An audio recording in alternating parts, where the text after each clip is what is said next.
कल हम लोग देख रहे थे कि इस साल हमारे जीवन का लक्ष्य क्या होना है।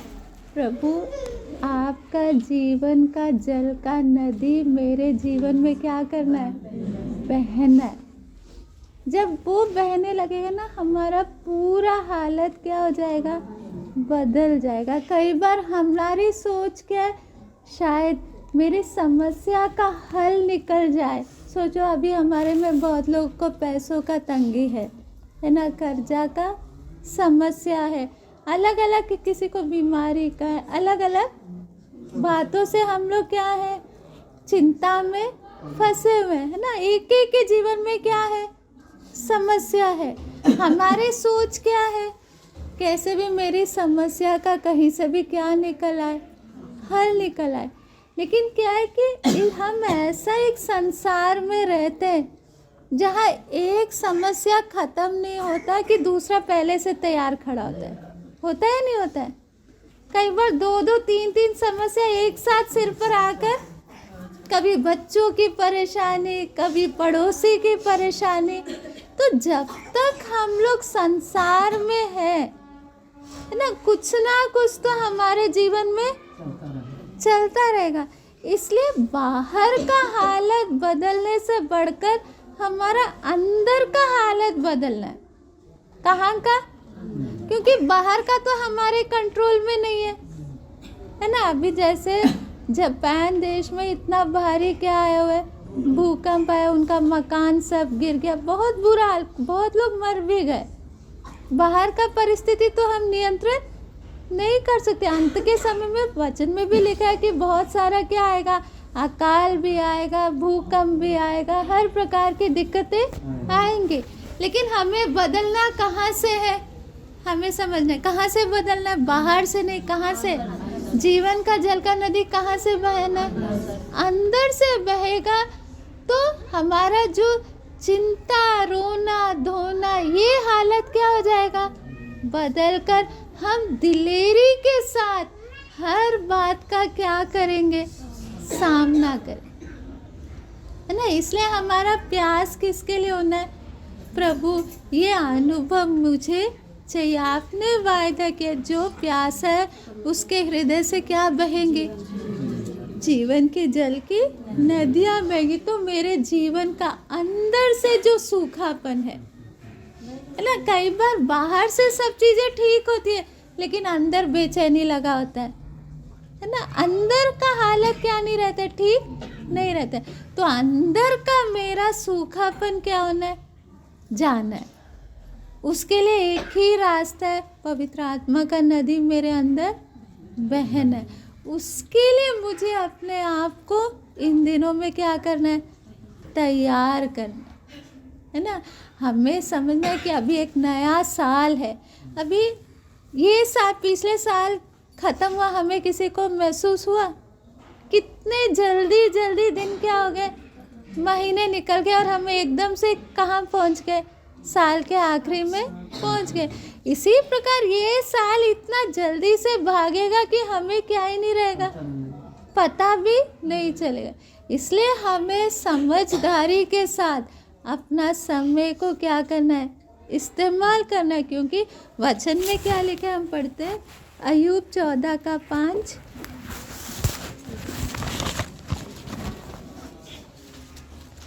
मनुष्य के दिन नियुक्त किए गए हैं और उसके महीने की गिनती तेरे पास लिखी है। हाँ, उसके महीने की गिनती तेरे पास लिखी है। आगे, और तूने उसके लिए ऐसी सीमा बांधी है जिसे वह पार नहीं कर सकता। तूने उसके लिए ऐसी सीमा बांधी है जिसे वो पार नहीं कर सकता।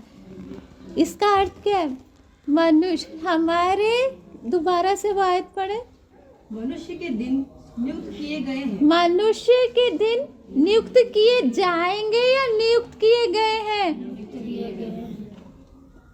और आगे, और उसके महीनों की गिनती तेरे पास लिखी है। उसके महीनों की गिनती तेरे पास लिखी जाएगी या लिखी गई है? मेरा जन्म का दिन मुझे मालूम है, लेकिन मेरा मौत का दिन मुझे नहीं मालूम। लेकिन मेरा मौत का दिन है ना, पहले से परमेश्वर की पुस्तक में लिखा हुआ है। मेरा जन्म का दिन खाली नहीं, कौन सा दिन भी, मैंने किस दिन मरना है, किस टाइम मरना है और कैसे मरना है, पहले से कहाँ लिखा है। कहाँ लिखा है? परमेश्वर के पुस्तक में लिखा है। ये बात को हमें ना सोचना भी पसंद नहीं करते। पसंद करते हैं, हाय मेरा एक मौत का दिन है। लेकिन एक सच्चाई है ना, हमसे भी कितने ज़्यादा पैसे वाले, कितने बड़े ज्ञानी संसार में आए, कितने बड़े बड़े राजा लोग भी आए, उनमें से एक भी मौत से बच पाए। जब वो नहीं बच पाए तो हम कहाँ से बचेंगे। मौत एक हकीकत है जो मुझे भी सामना करना है, आपने भी सामना करना है ना। इससे कोई भी बच, चाहे हमें उसके बारे में सोचना क्या ना हो, पसंद ना हो। वचन में लिखा है, मैंने कितने दिन महीने इस संसार में रहना पहले से किसने ठहराया। चाहे मैं बढ़िया से बढ़िया खाना खाऊं, अपने शरीर का पूरा ध्यान रखो, तो भी मेरे लिए ऐसी सीमा बांधी जिसको मैं क्या नहीं कर सकती, पार नहीं कर सकती। तो मुझे समझना, मेरे पास एक सीमित टाइम है, खुला टाइम नहीं है कि मैं आधा समय उड़ाऊं और आधा समय प्रभु की इच्छा करूं। उड़ाने के लिए मेरे पास क्या नहीं है, समय नहीं, क्योंकि मेरा समय ठहराया हुआ है। चाहे मैं रोऊं, पीटूं, हड़ताल करूं, कुछ भी करूं, मौत के टाइम को मैं क्या नहीं कर सकती, पार नहीं कर सकती। ये बात अच्छे से हमारे अंदर हो, है ना। इसलिए दाऊद एक राजा होने पर भी, दाऊद क्या बोलता है, पढ़ेंगे भजन संगीता 39:4।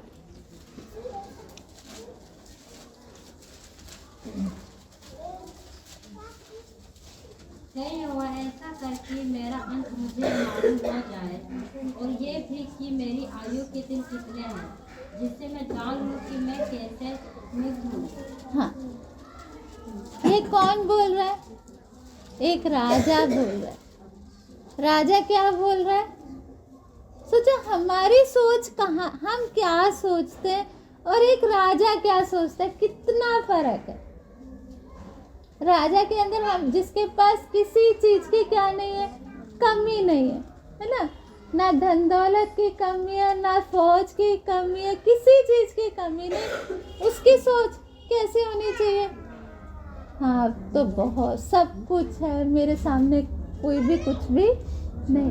लेकिन ऐसा एक राजा का प्रार्थना क्या है, परमेश्वर से प्रार्थना क्या कर रहे हैं और हम क्या प्रार्थना कर रहे हैं, दोनों में फर्क देखो।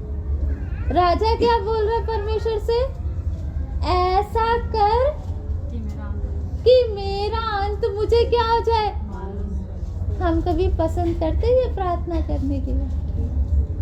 प्रभु बस तू मुझे बीमारी से ठीक कर देना, हार्ट अटैक से ठीक कर देना, फलानी बीमारी से क्या कर देना। कभी प्रार्थना होती है तभी बैठ के, प्रभु मेरा अंत मुझे बता दे। और आगे क्या बोल रहा है? और यह भी कि मेरी आयु के दिन कितने हैं। हाँ, और ये भी कि मेरे और कितने दिन बाकी हैं। कौन बोल रहा है? जिसको कोई बीमारी नहीं, जिसको कोई कमी नहीं। हमारी हालत भी खराब होगी तो भी हम ये नहीं प्रार्थना करेंगे। लेकिन राजा क्या प्रार्थना कर रहा है? प्रभु मुझे बता दे और मैं कितने दिन इस पृथ्वी पर हूँ। भले यहाँ मुझे किसी चीज की क्या नहीं है, कमी नहीं है, लेकिन मेरे को जाना है, छोड़ के सब कुछ जाना, तो मुझे मालूम चल जाए और कितने दिन बाकी है। हमारी कभी सोच ऐसे जाती है कि कितने दिन बाकी है। हम तो सोचते हैं भाई खुला टाइम है, मौत ने तो कभी आना ही नहीं है मेरे दरवाजे, ऐसे जीते। सच है या नहीं? लेकिन राजा क्या बोल रहा है? प्रभु मुझे बता दे, और कितने दिन मुझे समझ में आ जाए, और जिससे मैं जान लूं कि मैं कैसा अनित्य हूँ, ताकि मैं जान लूं भले मैं बड़ा क्या हूँ, राजा हूँ, लेकिन मैं अनित्य, मैं सदा तक रहने वाला नहीं। और हमारा घमंड देखो, हमें घमंडी होना चाहिए, राजा को घमंडी होना चाहिए, लेकिन हमारी सोच क्या? कुछ नहीं होने वाला, अब तो बड़ी जिंदगी पड़ी है मेरी। लेकिन राजा क्या बोल रहा है? प्रभु मुझे समझ दे, मुझे मेरा अंत क्या कर दे, बता दे। यदि मुझे मेरा अंत मालूम चल जाए तो क्या मेरा जीने का तरीका ऐसे ही रहेगा जैसे आज मैं जीती हूँ? बताओ मुझे और आपको, मैं अपना मौत का दिन मालूम चल जाए, कौन सा दिन, तो फिर हमारा जीने का तरीका कैसा होगा? आज की तरह गप्पे बैठ के मारेंगे, हाँ, टाइम खराब करेंगे? फिर तो बड़े ध्यान से, बस इतने ही दिन, यदि डॉक्टर ने बोल दिया गलती से भी, भाई तेरे लिए अब खाली 3 महीने, रात को भी सोने का मन करेगा? हाय 3 महीने, एक एक दिन को कितना कीमती समझेंगे। यदि डॉक्टर ने गलती से भी क्या कर दिया, बोल दिया सारी नींद गई, सारी हंसी मजाक गई, हर बेकार घूमना फिरना सब, फिर तो घुटने टेके, प्रभु यदि पवित्र आत्मा नहीं पाए तो प्रभु जल्दी से जल्दी मुझे क्या दे दे, एक दिन निकल गया, एक दिन निकल गया। आज की तरह सुस्ती लापरवाही होगी? राजा क्या बोल रहा है? प्रभु मेरा अंत मुझे क्या कर दे, बता दे, मेरा कितना टाइम बचा है, मुझे क्या कर, बता दे। फिर मैं समझदारी से, मेरी सोचने का ढंग भी क्या हो जाएगा, ऐसा रहेगा, पूरा बदल जाएगा। जीने का ढंग भी क्या हो जाएगा, फिर सबसे लड़ाई झगड़ा करूंगी, फिर तो सबसे प्रेम, भाई मेरे मरने के बाद भी ये मेरा क्या रखे, हाँ ये एक अच्छा इंसान था बोल के बड़े प्रेम से क्या करेंगे, सबसे बात करेंगे, नहीं करेंगे, है ना? तो इसलिए हमें क्या, हम लोग का आजकल का वो जीने का तरीका, सोचने का तरीका हमें क्या करना है, बदलना है। हमेशा ध्यान, प्रभु और कितना दिन है, कितना हमें तो बहुत है, इतने ही पैसे रह गए, अब तो है ही नहीं पैसे, बस वो बात हमें बहुत जल्दी क्या आता है, ध्यान है, भाई प्रभु जेब खाए, लेकिन कितने दिन रह गए उसके बारे में क्या नहीं करते, सोचते नहीं। अगले हम देखेंगे भजन संगीता 90:12।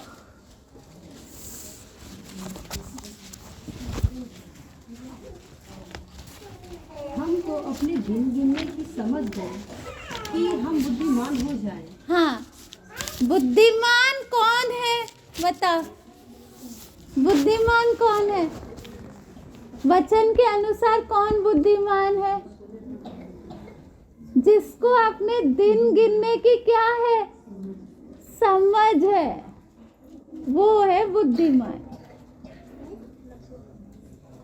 बड़े कॉलेज में पढ़ा हुआ या बड़ा इस संसार का बड़ा व्यक्ति नहीं है बुद्धिमान। बुद्धिमान वो है जिसको मालूम है कि मेरे पास कितने दिन हैं, उसकी वो क्या रखता है, समझ रखता है, और उन दिनों को क्या समझता है, कीमती समझकर उसका क्या करता है, इस्तेमाल करता है। तो इसलिए हमें समझना है, प्रभु ये साल भी हम नहीं जानते जीवन में क्या क्या बातें सामना करना पड़ेगा, लेकिन हमें मालूम है कि हमारे पास ज़्यादा समय नहीं है। ये थोड़ा सा जो समय आपने दिया है, इस समय को मुझे लापरवाही के साथ क्या नहीं करना है, बर्बाद नहीं करना है ना। इसलिए वचन में क्या लिखा है, हम पढ़ेंगे इफिसियों 5 का 14 और 15।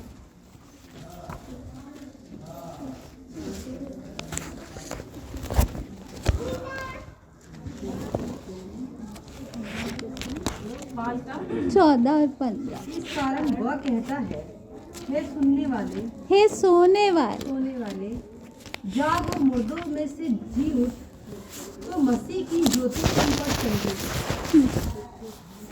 और 15 भी। इसलिए ध्यान से देखो कि कैसी चाल चलते हो, निर्बुद्धियों के समान नहीं पर बुद्धिमानों के समान चलो। अवसर को बहुमूल्य समझो, क्योंकि दिन बुरे हैं। इस कारण निर्बुद्धि ना हो, पर ध्यान से समझो कि प्रभु की इच्छा क्या है। हाँ, यहाँ पर क्या है, प्रभु का दास विश्वासियों को लिख रहा है। 14 में क्या लिख रहा है, हे सोने वाले, जाग और मुर्दों में से जी उठ।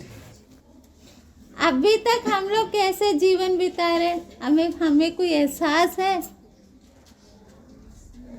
हम तो कैसे जी रहे, सो के जी रहे, है ना।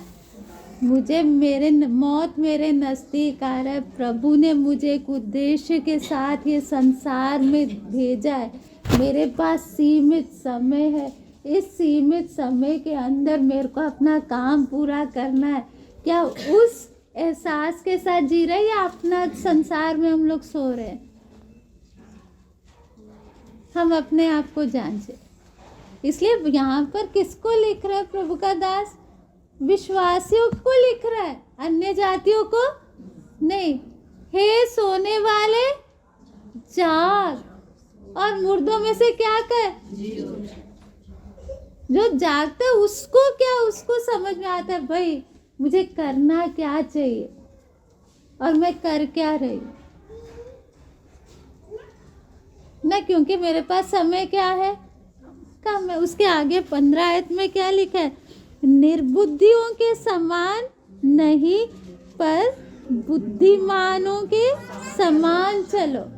अभी हम किसके समान चल रहे हैं? निर्बुद्धियों की तरह, है ना। आगे क्या लिखा है, अवसर को बहुमूल्य समझो क्योंकि दिन बुरे हैं। दिन बुरे हैं का उसका हम ये नहीं बोला कि हाँ आगे बुरा खराब दिन है, लेकिन इसके साथ ही हम पढ़ सकते ये सबोपदेशक 12 का 1।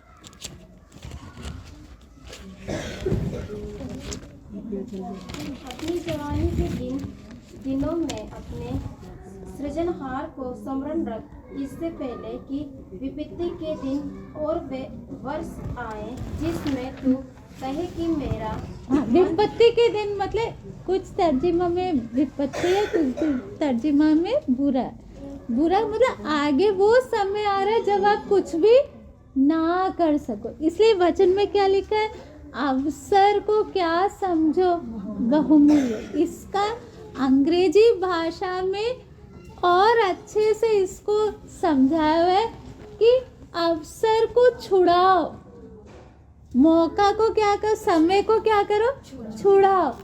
उसका अर्थ है, पहले पिछला साल हमने कितना समय बेकार किया नहीं किया, तो इस साल हमने जो समय बर्बाद किया ना, वो समय को भी इस साल क्या करना है, उसका डबल मेहनत करना है।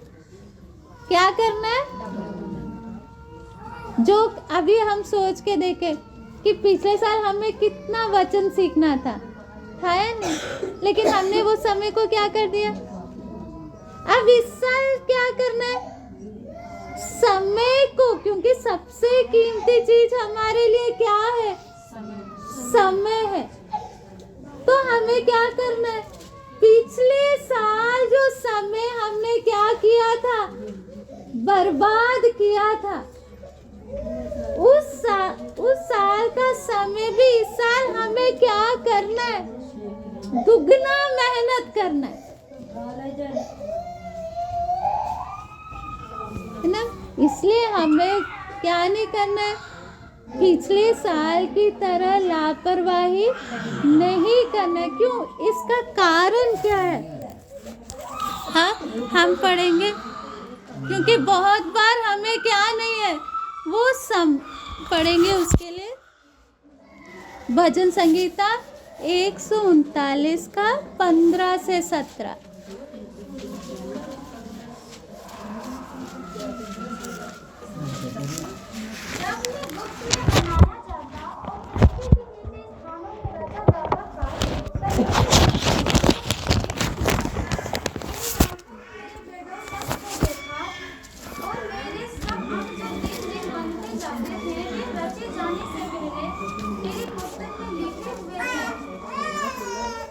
हाँ, जिनके भी बच्चे हैं वो एकदम बाहर लेके जाओ। आप लोग बच्चों को बाहर लेकर जाओ,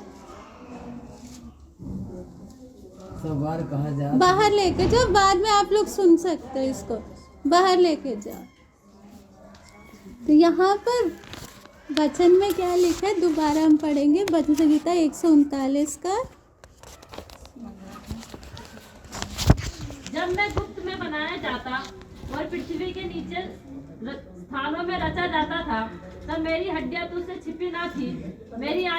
मेरी आंखों ने तेरे बिडोल तत्व को देखा, और मेरे सब अंग जो दिन दिन बनते जाते थे वे रचने जाने से पहले तेरी पुस्तक में लिखे हुए थे। मेरे एक एक अंग जो बनते जाते थे वो रचे जाने से पहले किसके पुस्तक में लिखे हुए थे? तो हम एक एक ने समझना। आज हमारी सोच क्या है? माँ बाप के द्वारा मैं इस पृथ्वी पर क्या ली हूँ? जन्म ली हूँ। लेकिन वचन में क्या लिखा है कि मैं माँ के पेट में आने से पहले, या माँ के पेट में पहले तो बच्चा का अंग तो नहीं बनता है ना। वो अंग बनने से पहले कितना लंबाई होने, कौन सा रंग होने, कैसा शक्ल, सब कुछ कहाँ लिखा हुआ है? पुस्तक में। अभी टेलर क्या करता है बताओ? सूट कैसे सिलता है? पहले नाप लेता है, फिर नाप के अनुसार। तो मुझे हम एक एक जो यहाँ है, हम लोग इस पृथ्वी में आने से पहले किसके पुस्तक में लिखे हुए थे? उसके अनुसार हम एक एक का जन्म हुआ है। इस बात को हमें अच्छे से समझना है। मैं अचानक से इस पृथ्वी पर नहीं आई हूँ। एक भी व्यक्ति अचानक से कहाँ नहीं आया? पृथ्वी पर नहीं आया। इसके साथ साथ हम पढ़ेंगे प्रेरितों के काम 17 का 26।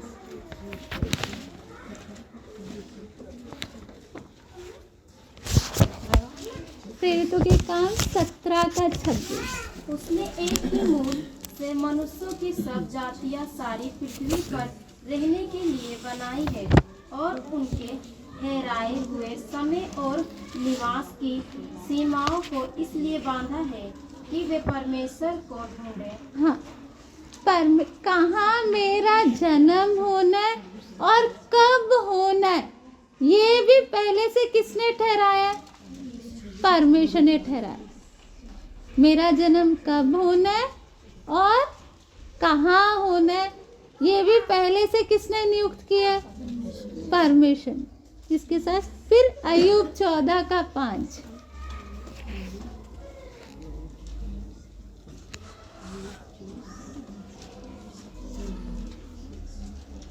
मनुष्य के दिन नियुक्त किए गए हाँ, हैं। मनुष्य के दिन नियुक्त किए गए और उसकी गिनती तेरे पुस्तक में लिखी। ये 3 आयत को ध्यान देना। भजन संगीता 139 का 15-16 क्या है? माँ के पेट में बनने से पहले परमेश्वर के पुस्तक में मैं क्या की गई थी, मेरे बारे में सब कुछ क्या किया गया था। माँ बाप ने मुझे कब देखा है? जन्म के बाद देखा है। परमेश्वर ने मुझे कब देखा है? जन्म से पहले। है ना। और कितने दिन के लिए मुझे संसार में भेज रहा है, वो भी पहले से कहाँ लिखा हुआ है? परमेश्वर की पुस्तक में लिखा हुआ है ना। और मेरा जन्म कब होना है, कहाँ होना है, ये भी पहले से कहाँ लिखा हुआ है। तो हमें क्या समझना है, परमेश्वर ने मुझे और आपको इस पृथ्वी पर एक उद्देश्य के साथ भेजा है। किसके साथ भेजा है? ऐसे नहीं कुछ लोगों को बना के पृथ्वी पर ऐसे ही नहीं छोड़ा है।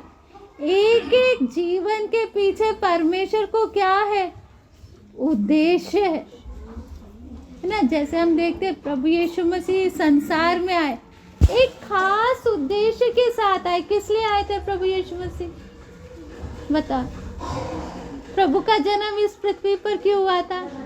आकर हमारे पापों के लिए क्या देना है? कीमत देकर जाना है। एक खास काम के लिए आए थे, वो आए अपना काम को पूरा करके गए, है ना। हम पढ़ते यूहन्ना 17:4 में,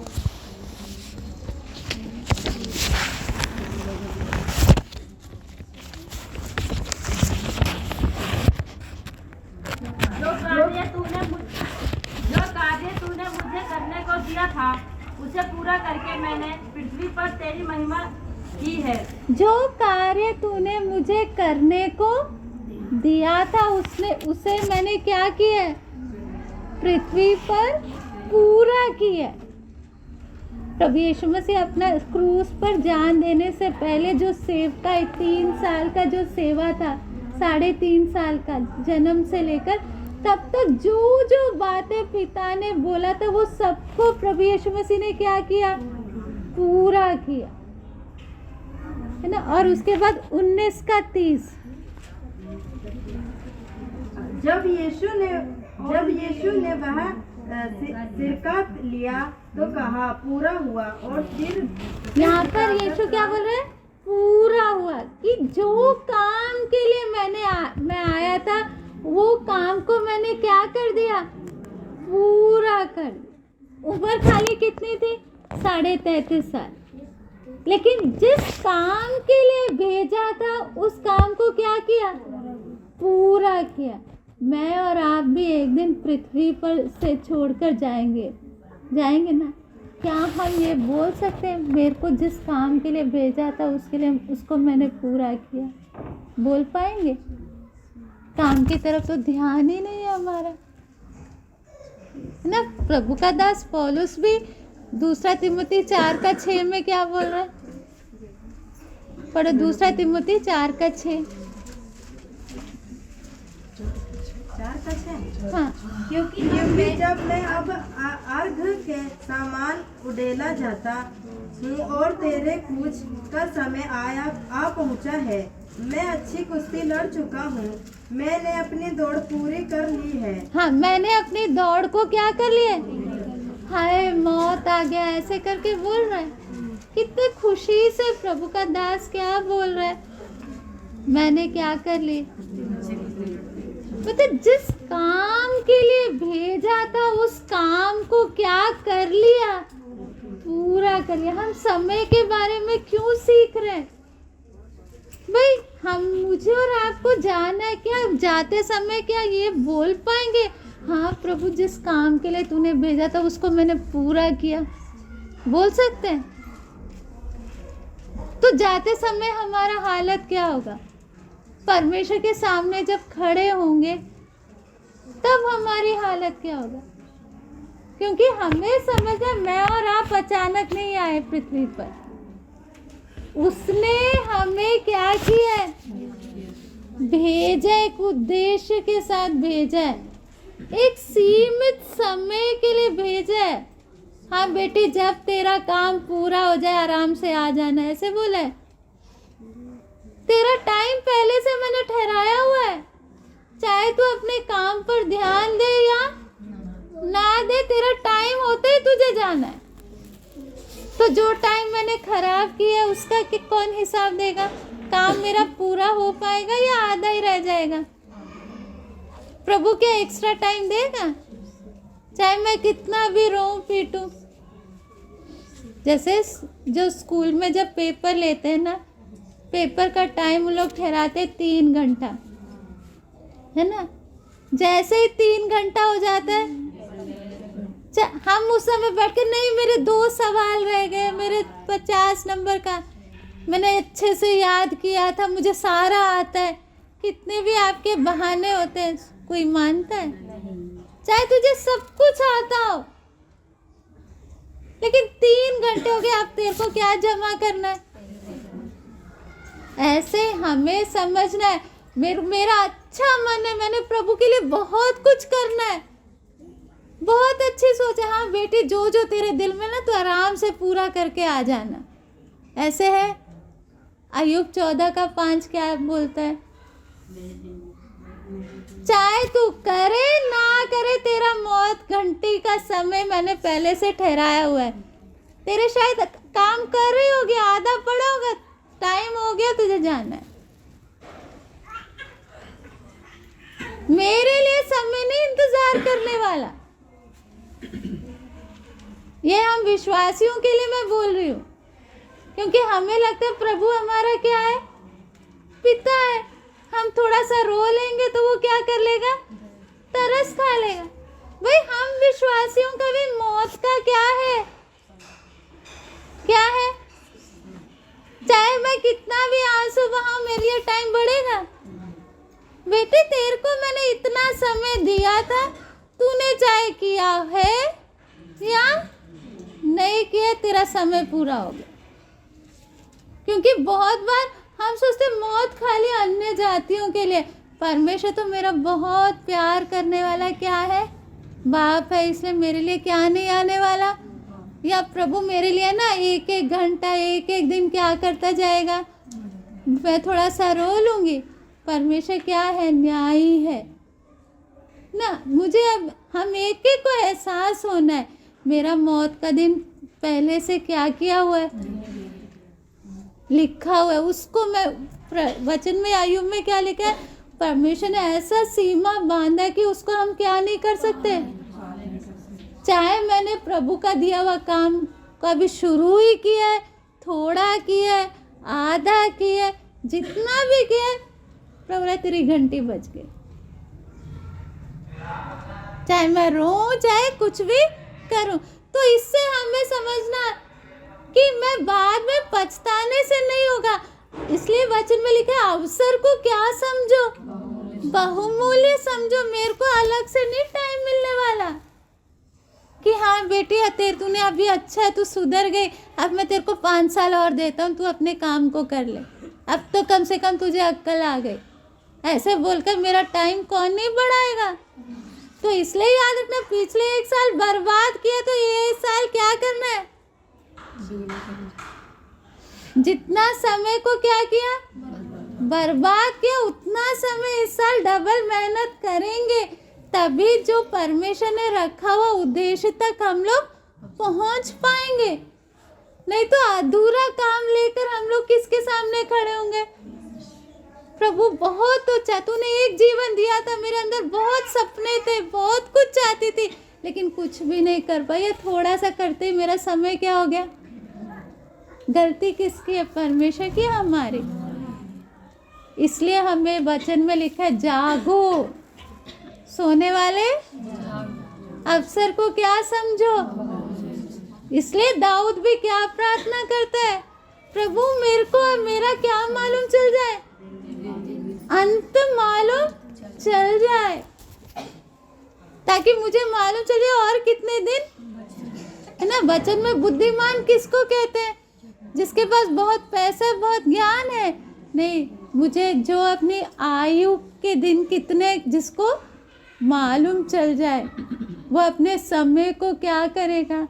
उस हिसाब से इस्तेमाल करेगा, है ना। चाहे इधर हमें कितना भी दुख हो, कितना भी सुख हो, जाना तो है। और सब कुछ छोड़कर जाना किसके सामने? हाँ, यहाँ पर तो है, प्रभु मेरा परिवार, जाते समय लेकर जाओगे? प्रभु के सामने जाकर किस चीज का हिसाब देना होगा? बेटी, मैंने तो तुझे भेजा था इस काम के लिए, तू तो दूसरा काम कर रही थी बैठ के। क्या प्रभु उस समय हमारी हालत क्या होगी? प्रभु अच्छा मुझे मालूम नहीं था, माफ कर दे, एक और बार मुझे क्या कर दे, भेज दे, मिलेगा मौका, है ना। हमें समझना है हमारे शरीर को ही मौत है। किसको मौत है? आत्मा प्राण को क्या नहीं है। तो सोचो यहाँ पे जो शरीर में रहते हुए जो करे इसका फल हमें कहाँ भुगतना पड़ेगा, तो हमें कितना अफसोस होगा। प्रभु तूने दिया हुआ जीवन को जैसे जीना था मैंने नहीं जीवन बिताया। तूने मुझे एक उद्देश्य के साथ कहाँ भेजा था, संसार में भेजा, लेकिन मैं तो अपनी मर्जी करके आके खड़ी हूँ। प्रभु ने भेजा किसकी मर्जी पूरा करने, और हम किसकी मर्जी पूरी कर रहे हैं? अपनी। तो उसके सामने जब खड़े होंगे तब कौन सा मुंह लेके खड़े होंगे? सिर झुकाना पड़ेगा या नहीं पड़ेगा? इसलिए हमें दाऊद की तरह हमारा सोच बदलना है। हम अपनी मर्जी कहाँ तक कर पाएंगे? शमशान घाट तक, तब तक ही तो कर पाएंगे, उसके आगे कर सकते हैं अपनी मर्जी? फिर आगे क्या इंतजार कर रहा है? शर्मिंदगी कर रहा है ना इंतजार। लेकिन यहाँ रहते हुए जैसे प्रभु ने कहा कि मेरा भोजन क्या है, अपने भेजने वाले की क्या करूं, भेजने वाले की इच्छा के अनुसार चलूं और उसका काम को पूरा करूं।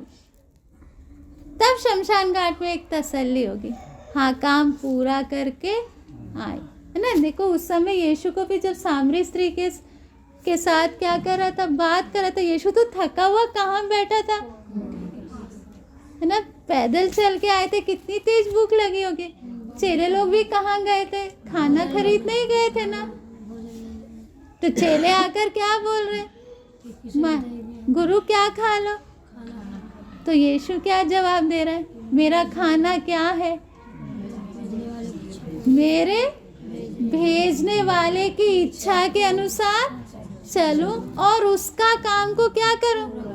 इसलिए यीशु खाली 33.5 साल के ही थे, लेकिन क्या बोल रहे हैं, सब कुछ पूरा, वो जो काम दिया था ना वो काम मैंने पूरा कर। और हम क्या गवाही देंगे? मरते समय हमारे मुंह से निकलेगा क्या? मरेंगे ना एक दिन, उस समय मुंह से है निकलेगा या क्या निकलेगा? क्या बोल कर जाएंगे? काम पूरा कर दिया, प्रभु मैं तो संसार में ही फंसी रही, अब तुझे कौन सा मुंह दिखाऊं? अफसोस होगा नहीं होगा? इसलिए अब भी जब प्रभु ने एक नया साल दिया, प्रभु आपने मुझे भेजा है, मेरे माँ बाप ने मुझे बाद में देखा, आपने मुझे पहले देखा, मेरे बारे में सब योजना आपने पहले से बनाया, इसलिए मैं आज आपके चरणों में हूँ। तो प्रभु मेरे भी जीवन का लक्ष्य क्या होना है, मेरे बनाने वाले की इच्छा के अनुसार चलूँ और उसका काम को क्या करूँ, पूरा करूँ, ताकि प्रभु मैं भी क्या बोल सकूँ, पौलुस की तरह मैंने अपनी दौड़ को क्या कर लिया। आई एम प्रार्थना।